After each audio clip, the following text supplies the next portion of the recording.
Good evening, everyone. Good evening, Miss Wilson. Good evening, colleagues. Good evening, viewers. Here we are teachers from the Cyril Potter College of Education, CPC. We're tasked with an assignment for reading and writing. My name is Deborah Bisnoth, and I am the host of this presentation. I will now allow my colleagues to introduce themselves.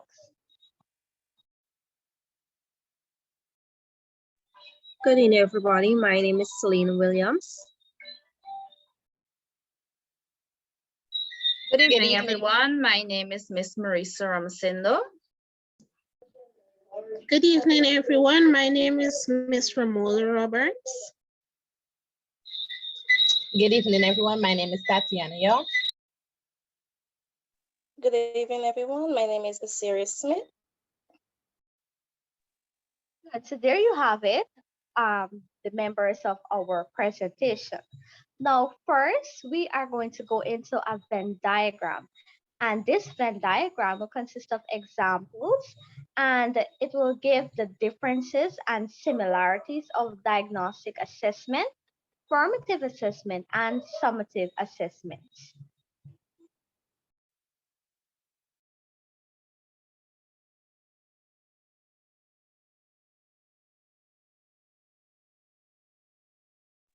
Good evening again.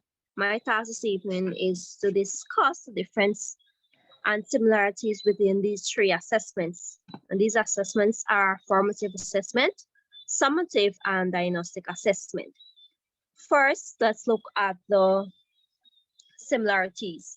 Now, these assessments assist future lesson planning, and it can be used for pupils' feedback also.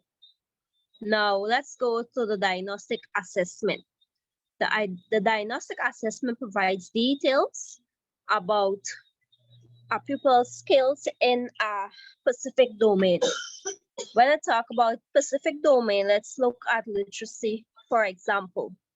If the child is reading and he or she is not yet at the got it stage or approaching, here from the diagnostic assessment, we know that we need to plan at a low level for this child or children. That's the diagnostic assessment.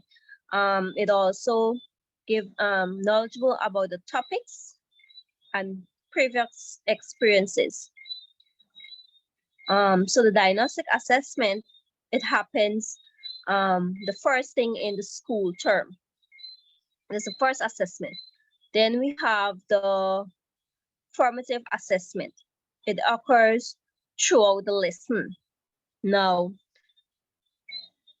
at the end of your teaching period, during your session during the day, you can recap on certain things. So this happens during lessons, and it identifies gaps and providing and improving learning. Now, you as a teacher or we as teachers, if we notice that our children didn't grasp this concept, there we can improve learning and put in more work for the next class. Then we have the summative assessment. Now this here happens at the end of the teaching year. Now this evaluates what children or pupils would have learned at the end of the term. Also, this summative assessment, it assigns a grade to pupils' understanding. Thank you. So there you have it. Thank you very much, Ms. William. Very informative Venn diagram that share the similarities and differences between our summative assessments, formative assessment, and diagnostic assessment. Now we will going to the description of how the outcome of the assessment can be linked to the student classroom profile. Now, this assessment here, when this assessment is done, right, the outcome of this assessment will help the teacher now to plan for the child. It helps us to understand that, okay, this child needs help in this area. This now is going to tell me I need to work on my planning. I need to find activities and information in order to help this child. I have to go into the child's profile, find out the child learning skills and the other information so that I can link the assessment outcome and the student profile in order to help this child to learn and to become better in his reading ability. So that is what I have there for the outcome assessment of the student profile. Now I am going to go into our next question, which is the critical viewpoint of reading assessment and its roles in the Guyana schools, right? And Ms. Roberts will present on this. Thank you, Miss. Good evening, everyone. As Miss would have mentioned, this evening I am tasked with discussing the critical viewpoint of the reading assessment and its role. So I think the reading assessment is vital to the learning process because it allows you to know the child's previous knowledge. You will be able to see the strengths and weaknesses of that child in order to plan effectively for your teaching, or I should say, for the felicitating process where you assist the child in learning. For example, let's say the child knows sight words but cannot make a complete sentence with those sight words. You can take it from there in order to felicitate teaching and learning according to the child's ability. In conclusion, without the diagnostic or reading assessment, you will not have an idea as to which level the child is at in the different subjects area as to assist the child with their learning needs. Thank you. Thank you very much, Ms. Roberts. And I do agree with you because without the diagnostic assessment, we will not know where to start with the child and the level the child is at. So thank you very much for your presentation. Our next speaker is going to give an explanation of how the completed the explanation of the completed diagnostic assessment booklet. And that will be done by Ms. Ramsindo. Thank you, Ms. Based on information collected from the completed diagnostic assessment booklet, it shows that the learner is not there or not yet at his reading level that he should be at. This learner did not read at his grade level. He read at a grade 1 level. But when he read at the grade 1 level, he got it. Right? He got it. So this is to show that the child really needs help in his reading because the grade 1 passage doesn't have any big word, any word that a grade 5 passage should have.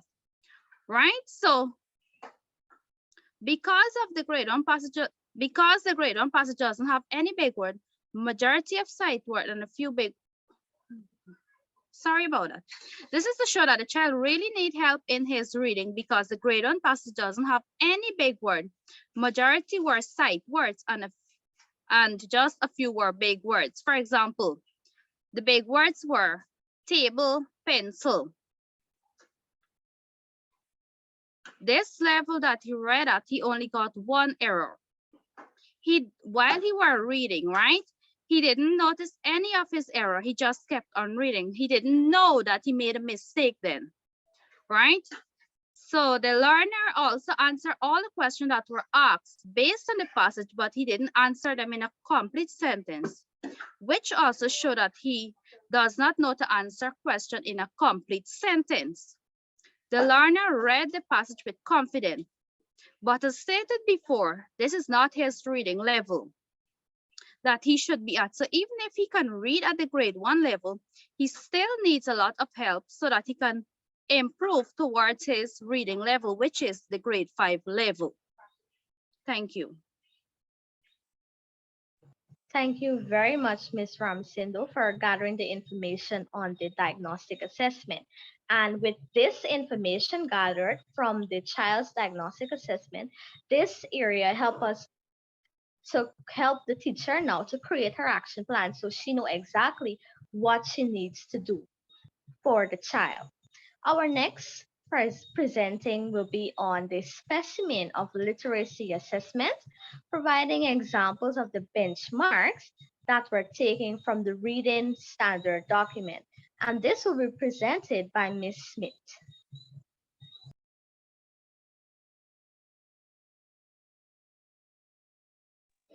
Now, linking to the assessment, the benchmarks would have been used would have been standard 2.7, where the pupil will have to identify with words that appeals to students. Standard 9, so where they would have to break down words. Standard 4.1, understand the meaning of the passage. 4.5,